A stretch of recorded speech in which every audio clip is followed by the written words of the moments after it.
70 करोड़ साल पहले पृथ्वी बर्फ के गोले में बदल गई थी। ऐसा क्यों और कैसे हुआ, यह एक रहस्य है जिसे ऑस्ट्रेलिया के वैज्ञानिकों ने सुलझा लिया है। एक शोध के सिलसिले में जब डॉक्टर एड्रियाना डुटकीविच ऑस्ट्रेलिया की फ्लिंडर्स पहाड़ियों में घूम रही थीं, तो उनके मन में यह उत्सुकता जगी कि ज्वालामुखियों ने कैसे पानी से भरपूर ग्रह पृथ्वी को बर्फ से लिपटा एक ठंडा ग्रह बना दिया था। डुटकीविच ने अपने साथी प्रोफेसर डीटमार म्यूलर के साथ मिलकर इस सवाल का जवाब खोज लिया है। इस सवाल का जवाब उन्हें ऑस्ट्रेलिया की फ्लिंडर्स पहाड़ियों में 60 से 70 करोड़ पहले जमा हुए तलछट में मिला। इन वैज्ञानिकों ने प्लेट टेक्टोनिक मॉडलिंग तकनीक का इस्तेमाल कर यह पता लगाया कि 70 करोड़ साल पहले ऐसा क्या हुआ कि धरती का तापमान एकाएक इतना कम हो गया कि वह बर्फ का गोला बन गई। विज्ञान पत्रिका जियोलॉजी में प्रकाशित यह शोध वैज्ञानिकों की यह समझने में मदद करता है कि पृथ्वी का अपना एक तंत्र कैसे उसे अत्यधिक गर्म होने से बचाने में मदद करता है। साथ ही इससे यह भी पता चलता है कि पृथ्वी की जलवायु वातावरण में मौजूद कार्बन के प्रति किस हद तक संवेदनशील है। मुख्य शोधकर्ता ARC future fellow doctor Adriana Dutkiewicz कहती हैं, कल्पना कीजिए कि पूरी धरती पर बर्फ ही बर्फ है। लगभग 70 करोड़ साल पहले ऐसा ही हुआ था। ध्रुवों से लेकर भूमध्य रेखा तक हर जगह बर्फ की चादर जम गई थी, लेकिन ऐसा क्यों हुआ, यह एक बड़ा सवाल है। हमें लगता है कि हमने यह रहस्य सुलझा लिया है। वैज्ञानिकों ने दक्षिणी ऑस्ट्रेलिया की फ्लिंडर्स पहाड़ियों में मौजूद हिमयुगीय चट्टानों के इस अध्ययन में अर्थबाइट कंप्यूटर मॉडल का इस्तेमाल किया। हिमयुग को वैज्ञानिक भाषा में स्टर्टियन गैल्सिएशन भी कहते हैं। यह नाम 19वीं सदी के यूरोपीय खोजी चार्ल्स स्ट्रट के नाम पर रखा गया है, जिन्होंने मध्य ऑस्ट्रेलिया की यात्रा की थी। 71 करोड़ साल से 66 करोड़ साल पहले तक के युग को यह नाम दिया गया है। अब पृथ्वी पर ना डायनासोर थे और ना पेड़ पौधे। डॉक्टर डुटकीविच कहती हैं कि इस उग्र हिमयुग की शुरुआत और अंत को लेकर कई तरह के सिद्धांत दिए गए हैं, लेकिन सबसे बड़ा रहस्य यह रहा है कि यह युग 5.7 करोड़ साल तक कैसे जारी रहा। हम इंसान तो इतने समय की कल्पना भी नहीं कर सकते। अपने शोध के लिए वैज्ञानिकों ने उस प्लेट टेक्टोनिक मॉडल का इस्तेमाल किया जो महाद्वीपों के बनने की प्रक्रिया दिखाता है। उन्होंने इसे उस कंप्यूटर मॉडल से जोड़ा जो पानी के भीतर मौजूद ज्वालामुखियों में कार्बन डाइऑक्साइड के उत्सर्जन की गणना करता है।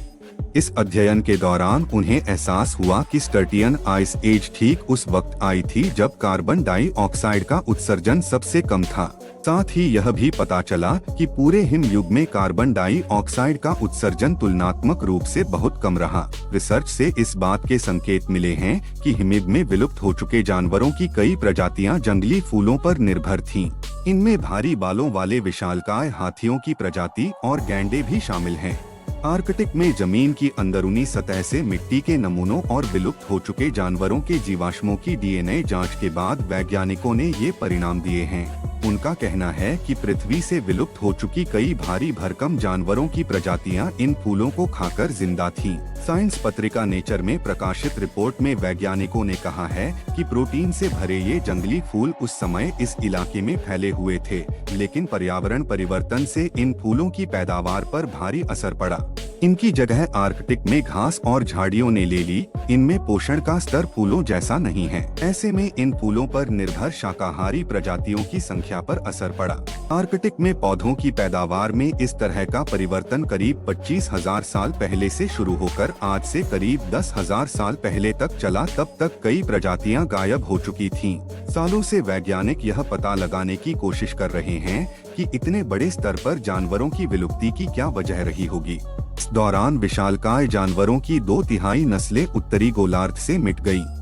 एक समय था जब आर्कटिक में भी अफ्रीकी जंगलों की तरह बड़े जानवरों के झुंड रहा करते थे।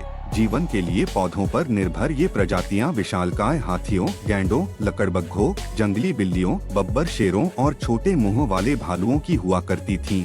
वैज्ञानिकों ने साइबेरिया और उत्तरी अमेरिका से प्राप्त 50,000 साल पुराने पौधों के इतिहास की मदद से इस रिसर्च को अंजाम दिया।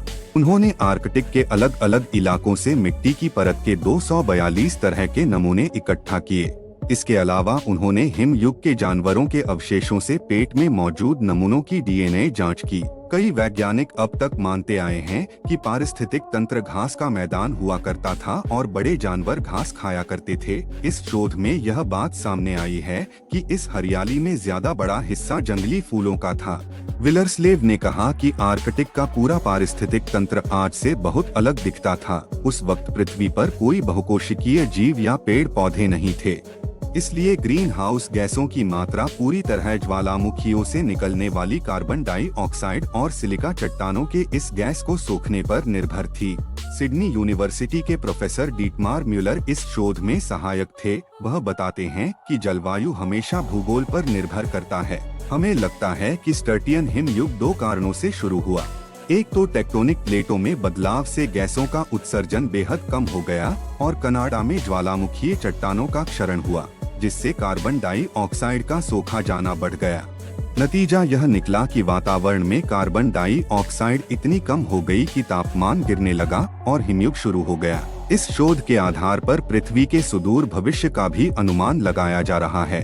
हाल ही में एक शोध में यह कहा गया कि अगले 25 करोड़ साल में पृथ्वी पर गर्मयुग शुरू होगा, यानी धरती इतनी गर्म हो जाएगी कि यहाँ जीवन का रहना असंभव हो जाएगा। लेकिन डुटकीविच कहती हैं कि कुदरती तौर पर जो जलवायु परिवर्तन होता है वह अत्यधिक धीमा होता है, जबकि नासा ने हाल ही में कहा था कि इंसानी कारणों से जो जलवायु परिवर्तन हो रहा है वह पहले के मुकाबले 10 गुना ज्यादा तेजी से हो रहा है। वैसे दोस्तों, अब आपको इस वीडियो के बारे में क्या कहना है मुझे कमेंट में जरूर बताएं और वीडियो को एक लाइक जरूर करें। और हाँ, हम फिर मिलेंगे ऐसी ही मजेदार वीडियो में। तब तक के लिए जय हिंद, जय भारत।